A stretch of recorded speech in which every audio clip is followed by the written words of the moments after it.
બધા વિચાર અરે આ તો મારા દીકરાને સલાહ આલવા આવા અમુક માણસ પેલા હાલતા હતા તો જો કે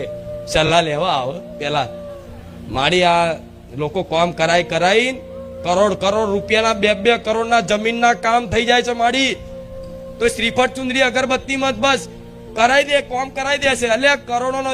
મારો દીકરો કે 10 કરોડનું કામ થતું એને જે બોલ્યું એ કરે બરોબર કે માણસોને સમજતા નહીં કે 5 કરોડનું કામ થયું હોય તો એવું ના થાય કે લાવો માતાજીને પારે 50 લાખ રૂપિયા મૂકીએ અરે બા ખુખાર મેરડીની આશા નહીં 10 કરોડનું કામ થાય ને તો શ્રીફળ ચુંદડી અગરબત્તી બોલ્યા હોય ને તો શ્રીફળ ચુંદડી અગરબત્તી જ કરજો 1 રૂપિયો મારા દાન પેટીમાં ના નાખતા જાઓ આવી માતા છે આ શું ખોટું પેલા આ બધું વિચારતા પેલાની વસ્તુ છે હું આવું જાહેરમાં કેમ બોલું છું એટલે બોલું છું કે ખુખાર મેલડી ગાડી નહીં કા બધી રચના રચાવો નહીં તો પોચો ફળાવલો હમણાં ચાલુ થશે બધા બહુ 50,000 વાળા હશે ને એને તો મારા દીકરાને ઊંઘવાય નહીં દે મારી સુરત મારી બોમ્બે મારી ધારે આ તો પૂછ રાજા સાઈ છે નહીં કેવું પણ કહું છું તમને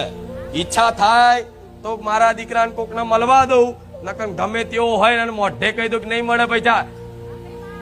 નહીં મળે આ શું ખોટું એનું કારણ છે કે મારે કોઈની જોડે કશું લેવડાવું જ નહીં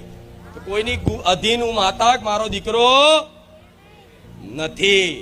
એટલે મારો ભગવાન એની કૃપાથી જે પ્રમાણની આ સંપૂર્ણ વ્યવસ્થા જાળવી આલે છે શું એની કૃપાથી મારા રામ નામની મહિમાથી જેટલી આ બધી વ્યવસ્થા જળવાય છે એ વ્યવસ્થા પરિપૂર્ણ થઈ જાય છે અને એમાં મને માતાનો સંતોષ છે